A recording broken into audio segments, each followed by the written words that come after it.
What's up guys, Cypherx here with a new guide for all my fellow rangers repping that bow life. Over the next few minutes, I'm going to show you some beginner tips on how you can snipe, dodge, and counterblast your way to success with the bow on Rangers Oblivion. So let's dive right in.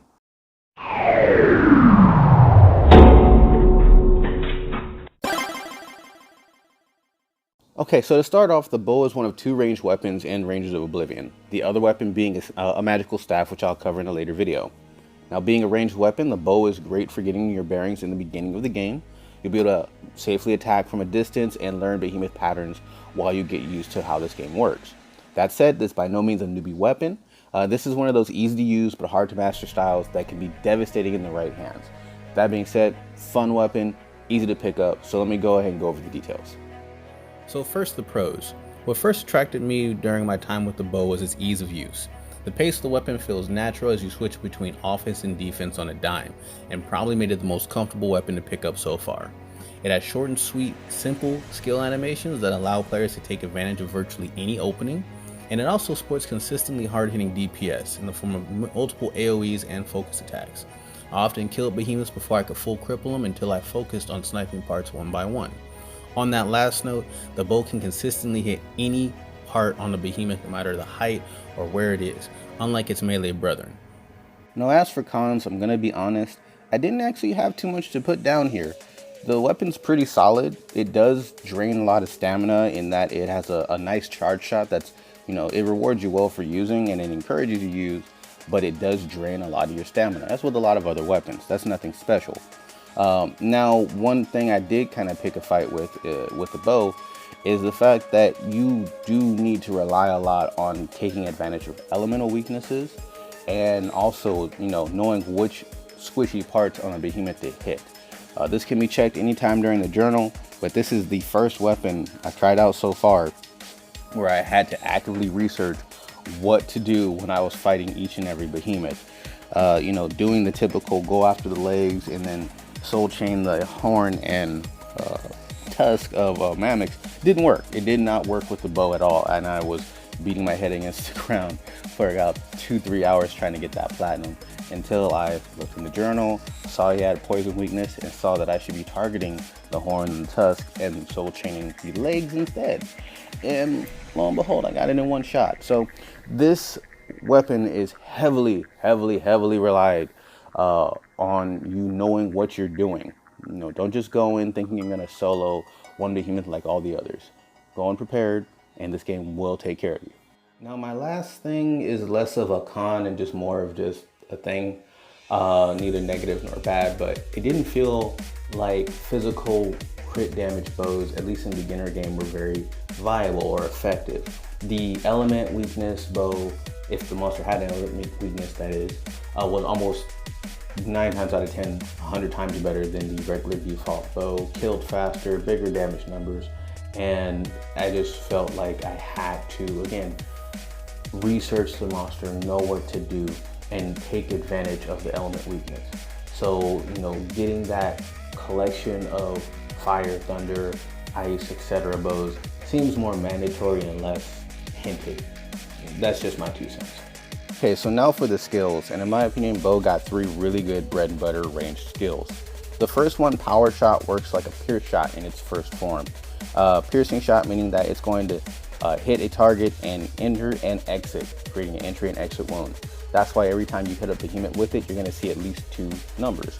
Now, that being said, you want to line up the behemoth head, tail, body, whatever. Line up all those targets in one line when you shoot power shots. You don't want to shoot just one part from a weird angle and just get 2 hits. You want to hit something from right arm to left arm, or from head to tail, tail to head, etc. and hit all those juicy targets. Get as much damage from this pure shot as possible. Your second bow skill is going to be multi-shot, your shotgun skill. It's versatile. It can be used mid-range to pepper a behemoth from multiple parts, or it can be up close to focus fire a single part for a pretty easy flinch. Now, despite having overall lower damage than rain of arrows, your third skill, multi-shot, is and has kind of became my go-to for quick damage. I found that using it point blank often rewarded me with a behemoth flinch, a cracked part, just something that made using it up close something I really wanted to do. Using it as a fan is nice for DPS, but You've seen my videos, you know I go for full cripples, and multi-shot is gold when it comes to doing that. Now, it's also good to use right out of the dodge roll. It's great to counter with. So if you know your behemoth patterns, you dodge roll into a position that's nice and tight near the behemoth's target you want to hit, and let loose with multi-shot. Get used to doing that, and you will not be disappointed. Your third and strongest damage in just raw numbers is Rain of Arrows, your tried and true set it and forget it bow AoE. Now, as the name implies, your character fires off a single volley of arrows that rains down on the behemoth for about 2 to 3 seconds of consistent DPS. It's great to fire off when the behemoth is standing still, maybe locking an attack animation you're safely going to dodge, or knocked over with a freshly broken part. Either way, when it's combined with multi-shot, charge shot volleys, it's not uncommon to see multiple parts break or crack during Rain of Arrows. It is a very powerful AoE that if you can get the behemoth to stand still in, will reward you with good DPS. Now for the charge attack, my personal favorite skill. Holding down the regular attack key will charge up your bow and knock up to 2 extra arrows on one shot. This charge is a little bit lengthy, but it is well worth it. And while you can let go at 2 arrows, I will recommend you let go at 3. The damage multiplier is just too good to be true. It's much better than the 1 or the second arrow by themselves.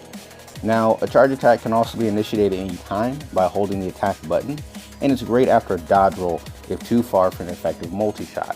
It's great at breaking parts, it's great at softening up the monster, and again, it's really solid DPS, so I really recommend you charge up that triple shot as opposed to firing off single shots one at a time. Situational, I know, but just a recommendation. So some final tips for the bow, to be straight to the point, are simply stay close, dodge, and don't shoot unless you're in red reticle range. Real quick, what red reticle range is when your targeting reticle is red and not yellow. Yellow is far too, far away from the monster. You're going to do very minimal damage if you hit at all.